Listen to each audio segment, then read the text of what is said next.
anything that is said. That will be Mr. Madison. I like that. I like that a lot.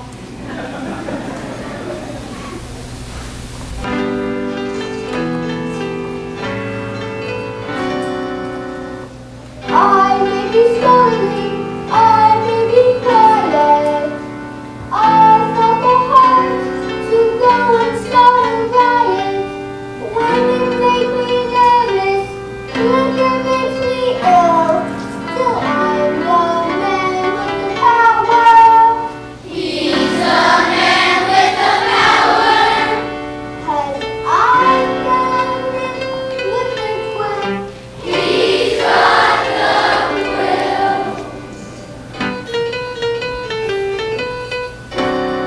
History's words without the deeds.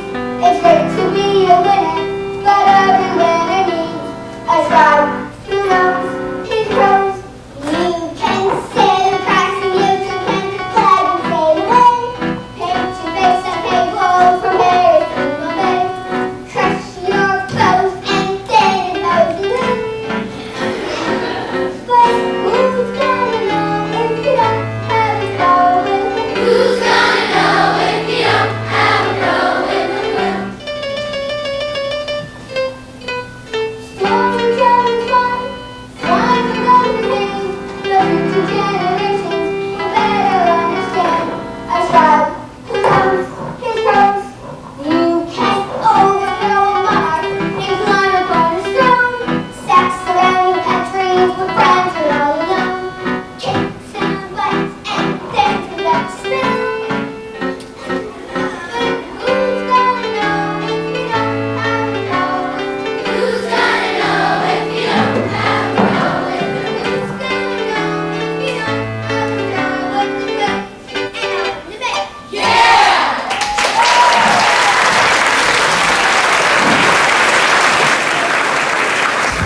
Hear ye, hear ye. The first question we face is do we repair the Articles of Confederation or do we start discussing a new way of government? Yes, Mr. Reed of Delaware. I say patching up the old system would be like putting a new cloth in an old garment. I'm sure Hamilton agrees with me. Absolutely. We need a strong national government that can stop the fighting among states, raise money, and defend the country. The present Confederation Congress does none of that. The Articles of Confederation cannot last. They cannot be amended. Hold on, fellas. If we give too much power to the national government, we'll weaken the power of the states. The power of the states should be weakened. States shouldn't have their own money, Mr. Yates, nor their own presidents, nor their own navies. We need a national currency and a national navy and a chief executive. When the powers of the national government clash with those of the states must yield. Are you proposing to annihilate the states, Mr. Morris? He's proposing we establish a good government with new principles, and to do that, the state government must be swept away. Let's get one thing straight here. New York is not about to give up her freedom to some all-powerful national government. That's because New York is getting rich tax New Jersey and Connecticut to use your harbor. It's a lovely harbor, Mr. Bedford. And the Chesapeake is a lovely bay, Mr. Lansing, but we don't tax you to swim in it. Maybe you ought to consider it. Maybe you ought to consider a long walk off the shore. Hear, hear. Order, order. Yes, Mr. Butler, South Carolina. The problem is that our country is so large that we lack common interests. What does Pennsylvania care about the indigo of Georgia? What does South Carolina care about the codfish in Massachusetts? The interests of the southern and northern states are as different as the interests of Russia and Turkey. Why not try to overcome those differences by having each state join a national government that has power over all the states? I'm with you, Dickinson. Why should a national government be unpopular? Will a citizen of Delaware become degraded? Will each citizen enjoy it under less liberty or protection? Would a citizen of Delaware become degraded by becoming a citizen of the United States? Go ask the good people of Delaware. Their answer might surprise you. You should consider, Mr. Lansing, that we are providing a constitution for future generations, and not merely for the circumstances of the moment. You know, I keep hearing this word constitution, but not one plan has been put down onto the table. If anyone has an alternative to the Articles of Confederation, please step forward. Virginia has a plan. Is this your plan, Mr. Randolph? This is the Virginia Plan. Are you the author of the plan, Mr. Roundoff? Let's not quibble over authorship, Mr. Lansing. Tell us about the Virginia Plan, Mr. Randolph. That a new national government ought to be established, consisting of not one, not two, but three branches. Yes, you heard him. 3 branches of government. Legislative, judicial, and executive. And the legislative branch ought to consist of not one, but 2 houses. Yes, you heard him. 2 houses. A lower house elected by the people, and an upper house elected by the lower house. How many representatives will each state send? The states with the most people should have the most representatives in both the upper and lower house of the legislature. Now wait a pick a minute. Under the plans, Virginia, Pennsylvania, Massachusetts will have all the powers. The other 10 states will be bound hand and foot like slaves. But why should Virginia, with 700,000 citizens, have the same amount of representatives as Delaware, with a mere 59,000? Won't the larger states crush the smaller ones when they stand in the way of their ambitions? You better believe they will. I would sooner crawl back into the British Empire than be controlled by the crooks in Albany or the renegades from Boston. Mr. Patterson, you're a small man from the small state of New Jersey, but must you think small as well? My sympathy to Mrs. Hamilton must put up with this arrogance on a daily basis. At least my sentence is temporary. You leave my wife out of this. I will not only oppose the Virginia plan here, but upon my return to New Jersey, do everything in my power to defeat it there.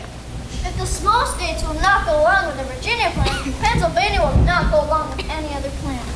I don't accept that, Mr. Wilson. I think Pennsylvania should keep an open mind. Maryland will never agree on that plan if it cannot be done on fair principles. Mr. Martin, I caution it's the last opportunity of providing for America's liberty and happiness. The smaller states must go along with the Virginia plan. Mr. King, when terror substituted for argument, it'll have no effect. I consider the system on the table an amphibious monster. It'll never be received by the people of New Jersey.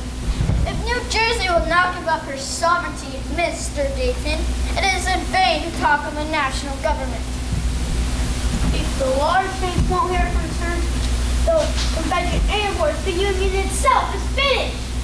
And I say to you, Mr. Ellsworth, if a minority of the small states will not go along with the majority, then a separation must take place. A separation of what? The small states from the large states. The larger states dare not self-confederacy. If they do, the small ones will befriend Spain or France or some other foreign ally and take them by the hand and do them justice. Now, is that what you want in Pennsylvania, Mr. Wilson? Your neighbor, Delaware, owned by King Louis, French troops on the border, the smell of croissants wafting into Philadelphia? That's better than what's wafting into Philadelphia now. If the Honorable Mr. Bedford from Delaware is ready to turn his hopes on our Congress Supreme Court, the protection of some foreign man, and I agree that such an expression dropped from his lips. For myself, whatever you might address, I would never quote a foreign power. You don't need relief if you have the votes in Congress. Mr. Patterson, must you keep butting into every discussion? You see, already Boston is trying to limit free speech. Don't you call me Boston, but it's your city. Are you not proud of your city, Mr. King? Why, I'm extremely proud. Boston is the cradle of liberty. You're knocking on rights until you vote for New Jersey for having the bid for a team. Why, you? Excuse me.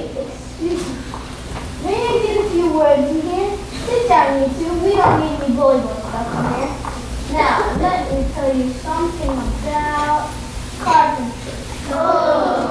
When a broad table is to be made and the edges of the planks do not fit, the artist takes a little from both to make into a joint. In like manner here, both sides, the large states and the small states, must part with some of their demands.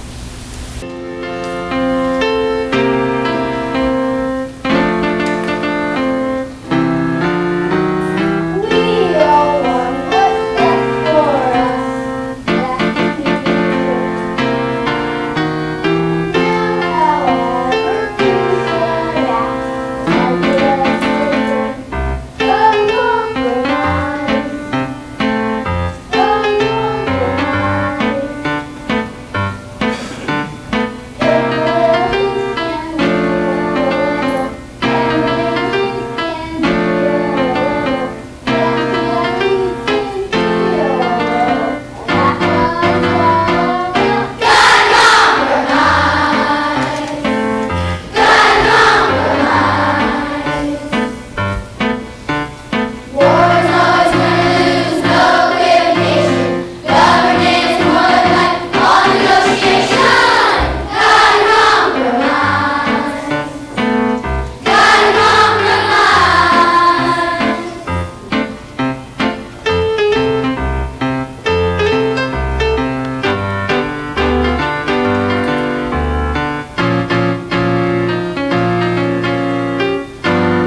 Okay, Roger Sherman of Connecticut rose and said, I have a compromise. He has a compromise. You tell him, Sonny.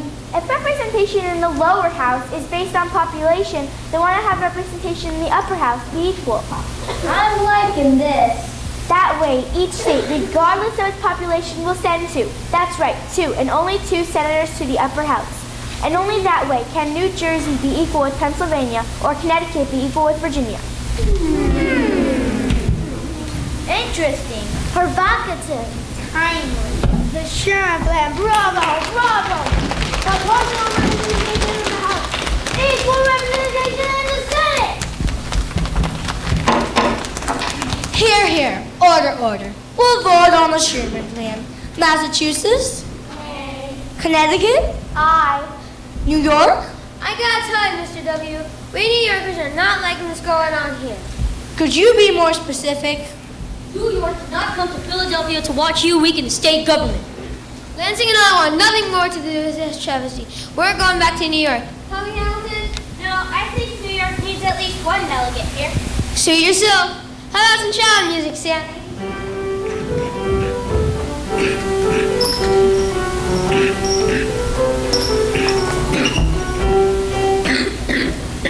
Have a nice trip.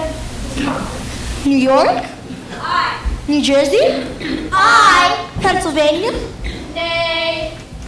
Sorry, Mr. Sherman. I like your plan, but since Wilson and Morris are against it, I'm afraid I must bow down to the majority. Well, thank you for sharing.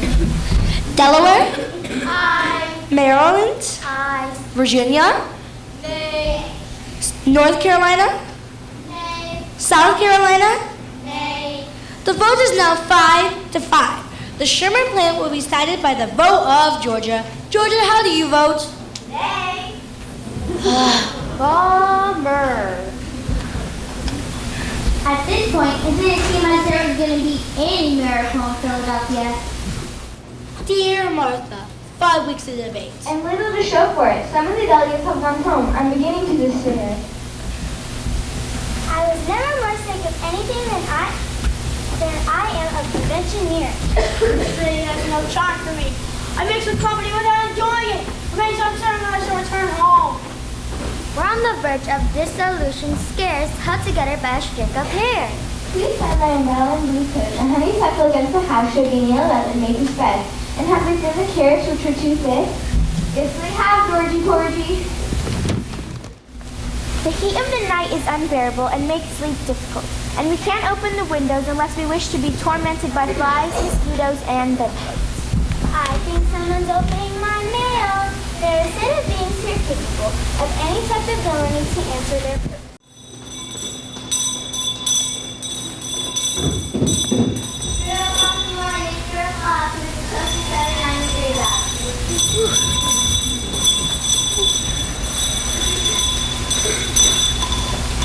Then, on July 15th, a surprise!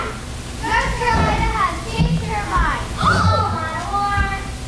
We're put inside. I can't believe you did that. Oh, fun, Mr. Spate. Indians are attacking citizens on the western border. Thank God for the Indians. We North Carolinians need a strong United States government to help defend ourselves. And we can't do that if the Sherman Plan is defeated. Here, here. Order, order. The Sherman Plan passes by 1 vote. Which means that each state will send 2 senators. That's right, 2 and only 2 to the Senate.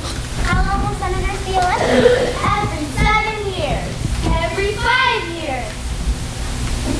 Good compromise. Make it every 6 years. And each state will send representatives to the House of Representatives, also known as the lower house. How often? Every year. Every 3 years. Good compromise! Every 2 years. And the number of representatives each state sends will be based on population.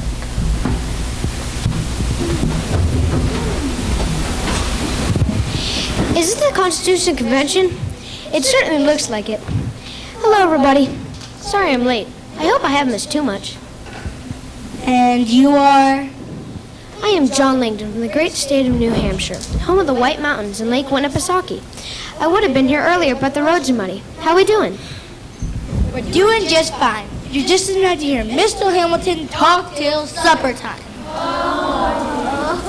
Men love power. Give all power to the many, and they will oppress the few. Give all power to the few, and they will oppress the many.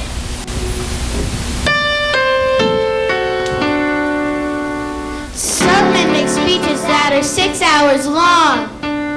They see us yawning, but they keep on going strong. In this situation, until the gent is done, there aren't many options. I'll mention one.